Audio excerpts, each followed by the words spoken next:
Allah kabul etsin, boş geçmeyelim efendim. Hafız kardeşlerimize yardım edelim. Allah kabul etsin efendim, Allah kabul etsin.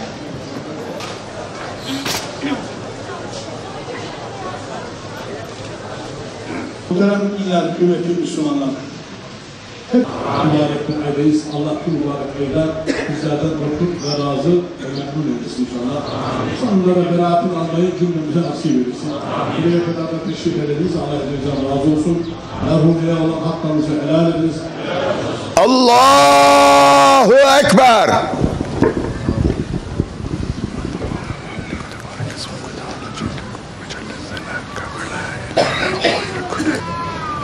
Esselamu aleyküm ve rahmetullah. Esselamu aleyküm ve rahmetullah. Elhamdülillahi Rabbil alemin. Ya Rabbi, ilahi ya Rabbi. Bu kardeşlerim, bu duaya amin diyen kardeşlerim, sırf senin vahdaniyetine, senin birliğine teslimiyetleri uğruna, o iman ile, o samimiyet ile, senin yolunda, senin elçin Muhammed Mustafa sallallahu aleyhi ve sellemin örneklediği, gösterdiği şahsiyet ve davranış ölçüleri içerisinde yaşadıkları için, kıbleyi terk etmedikleri için, senin huzurunda secdeye vardıkları için, hayatları boyunca secde izini alınlarında taşıdıkları için sürüldüler, kovuldular, canları pahasına yollara düştüler. İstanbul'a sığındılar ya Rabbi. Amin. Ne onları mahcup et, ne bizi mahcup et Allah'ım. Bizi birbirimizin kardeşi kıl. Merhumun doğduğu tarih 1931'dir. Bilenler bilir. 1931 yılı Doğu Türkistan'da 20. yüzyılda İstiklal Ateşi'nin ilk kıvılcımlarına atıldığı bir zamandır. Akabinde 2 sene sonra 1933 yılında Şarkı Türkistan İslam Cumhuriyeti, Doğu Türkistan İslam Cumhuriyeti kurulur. Bakın çok enteresan bir şeydir. Adında ve bayrağında ve ambleminde İslam ve Cumhuriyet olan tek devlettir bu. Ve bu devlet kurulduğunda uzun yıllar minarelerinden ezan-ı Muhammediye'yi yakılanmayan yerde ezan-ı Muhammed yankılandı. Ve şu an burayı süsleyen gök bayrak dalgalanmaya başladı Doğu Türkistan semalarında ve gök bayraktan al bayrağa selam olsun mesajları ulaştı buralara. İşte biz Doğu Türkistan dediğimizde, biz Abdülahad Mahsum dediğimizde, biz şehit dediğimizde esasen şunu söylüyoruz. 20. yüzyılın bir sahabi hayatını, bir Kur'an talebesiyle karşı karşıya olduğumuzu anlamamız lazım. Şöyle ki, merhumun Doğu Türkistan'da doğumundan sadece 4 sene sonra ilk tanıştığı yer zindandır. Annesi ve akrabalarıyla beraber o dönemin Çinli zalimleri Şinhısey tarafından 4 yaşında çocukken zindanlara atıldı. Ama o bir Kur'an talebesiydi ve bu zindanı kendine bir medrese-i Yusufiye yaptı. Çünkü biz biliyoruz ki zalimler zindanlarda diyorlar ki bunları çökerteceğiz, bunları ezeceğiz, bunların maneviyatını, ruhiyatını, cesedini tamamlayacağız, bitireceğiz. Asla. Aynı Yusuf gibi, talebe Hazreti Yusuf gibi bunu bir medrese-i Yusufiye bile algıladı. Ve sonra akabinde daha 17 ve 18 yaşlarına geldiğinde tekrar orada tekrardan medrese-i Yusuf ile tanışacaktı. Değerli muhterem büyüklerim, şunu açıkça söyleyeyim. Eğer Doğu Türkistan gibi bir coğrafyada yaşıyorsanız, eğer derdiniz ilahi kelimetullah ve derdiniz ümmeti Muhammed ve mazlum milletinin istiklali ve istikbali ise sizin için hayatta 2 tane mekan vardır. Biri açık hava hapishanesi olan memleket, biri de kapalı hapishane olan zindanlardır. Değişen bir şey yoktur.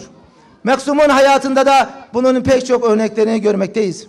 Sadece ve sadece 2. hapis hayatına girdiğinde gerekçe şuydu. Sen Mehmet Emin Buğra'nın Şarkı Türkistan tarihini okudun. Kitap okudun, tarih kitabı. ve bunları insanlara, talebelere okuttun diye içeri aldılar. Şimdi bilmeyenler bilir, sadece onların gözüyle söyleyeyim. Şarkı Türkistan tarihi, Çin kaynaklarındaki son ifade şudur: atom bombası etkisindedir. Muhteremler, o kitabı elleyen, o kitabı tutan, o kitabı taşıyan, ondan bir pasaj okuyan en az 5 yıl, olmadı 15 yıl zindan hapsine tutulur. Onlar biliyor bu işin gücünü, kuvvetini, ama ne yazık ki biz bunun farkında mıyız? Onu Allah biliyor. Akabinde, nihayetinde bu belli bir süreden sonra normalleşmeye başladığı bir düzende, azıcık bir huzura kavuştuğunda, hapishaneden çıktığı günün haftasında, yaşı 70 yaşlarında, son çıkışında diyorlar ki, Mahsum, daha yeni çıktın hapishaneden, biraz dinlensen olmaz mı? Biraz tedbirli olsak olmaz mı? Cevap şu: benim hayatımın 19 yılı hapishanede, 8 yılı kaçak olarak yaşadım. Her anımı ve her dakikam benim için değerlidir. Rabbim beni bu yaşta, bu hapishanelerden gözü görüyor, kulağı işitiyor, eli tutuyor şeklinde çıkardıysa bu bir hizmet içindir. Kur'an hizmeti içindir. Milletin davası içindir. Benim beklemeye tahammülüm yok, dinlemeye, istirahate vaktim yok diyen bir zattır bu Muhammed Mahsum, Abdülahad Mahsum Hacim. İki hususiyeti vardı hocamızın. Birincisi, ashabda olan mahfiyet gibi dini anlatıyordu. Talebe yetiştiriyordu. Ama dinden geçinmiyordu. Kendisi duvarcıydı, dülgerdi. Kendi evini kendisi yapan bir zattı. Sadaka ve ihaneyi kendisine değil talebelerine ihsan ederdi. Bu konuda son derece tevazu sahibiydi. Ve küçük bir hatıramla onun dünyasının nasıl bir dünya olduğunu ve bizim o dünyadan nasıl bir mesaj almamız gerektiğini ifade eden küçük bir hatırayla bitireceğim. Sene 1998, memleketten ayrıldığımızdan 18 yıl sonra ilk defa memlekete dönebilmişiz ve onu ziyaret etmek için evine gittim. Dediler ki dışarıdadır, çalışıyor. 70 yaşında çalışıyor, öğlen sıcağında. Ben diyorum acaba nedir bu çalışma? Gittim, bir kuçayı geçtim, yani bir sokağa geçtim. Baktım bir mübarek var. Üzerinde beyaz işçi tulumu gibi bir uzun, Pakistanlıların giydiği tulumdan bir tulum giymiş. Duvarı örüyor. Beni gördü, fark etti, kovadan bir baz su aldı, elini yıkadı, bana sarıldı, öptü ve hoş geldin dedi. Ben dedim, üstam bu nedir? Cevap vermedi. Şöyle bir baktı yukarıya, güneşin durumuna baktı. Dedi pişin vakti. Öğlen vakti. Namaza dedi. Dedim şaşırdım. Çünkü ben Türkiye'de büyüdüm. Allah'ın inayetiyle bu hür vatanda. Ezan-ı Muhammed'i biz her gün duyuyoruz. Her vakti de duyuyoruz. Ancak o zaman anlıyoruz namazın vaktinin girdiği. Unutmuştum. Orası Doğu Türkistan'dı. Doğu Türkistan'da ezan-ı Muhammed'e hasrettir. Acınızı paylaşıyoruz. Yüreğimizde hissediyoruz. Zira 10.000 kilometreden fazla bir mesafe olsa da bizler hep gönüllerimiz, yüreklerimiz çok yakındı. Evet, Peygamber Efendimiz sallallahu aleyhi ve sellem Efendimiz şöyle buyuruyor: alimin ölümü, alemin ölümüdür buyuruyor. Evet, her bir alim öldükçe alem de ölüyor. Ancak şunu da çok iyi biliyoruz ki her bir alimin ölümüyle her bir alimin aktığı kanıyla alem yeniden diriliyor. Evet, mesafeler çok uzak olsa da belki size gereği gibi kardeşlik yapamamış olsak da bugün şehidimiz Abdullah Mahtum Hazretlerinin vesilesiyle bir araya geldik. Acınızı yüreğimizin en derinliklerinde hissettik. Değerli kardeşlerim, benden önce çok güzel konuşmalar oldu. Vakit dar, oruçluyuz, hava sıcak. Ben kısaca bir siyasetçi kimliğimle şu çağrıyı yapmak istiyorum. Evet, biz Doğu Türkistan'ı hep ya şehadetler, ya mühaceratlar ya da Çin'le Türkiye hükümeti arasında kurulan diyaloglar üzerinden gündeme getirdik, duyduk. Buradan Sayın Cumhurbaşkanı'na, Sayın hükümet yetkililerine bir kez daha sesleniyoruz.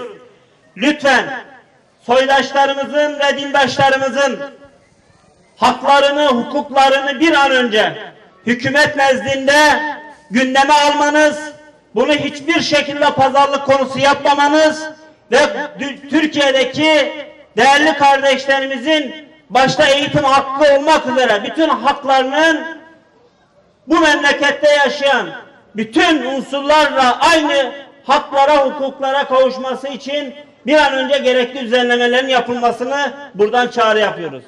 Değerli kardeşlerim, ben tekrardan şehidimizi rahmetle, minnetle anıyorum. Sizleri en derin saygı ve sevgi, muhabbetle selamlıyorum. Sağ olun, var olun.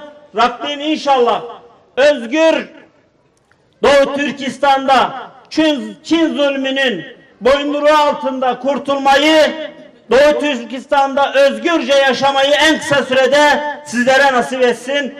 Bakıyorum ki burada güçlü medya ordusunu göremiyoruz.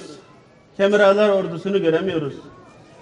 Ve yanımızda çok güçlü insanlar yok, arkamızda ve civarımızda. Çok güçlü insanları, güçlü toplulukları yanımızda göremiyoruz.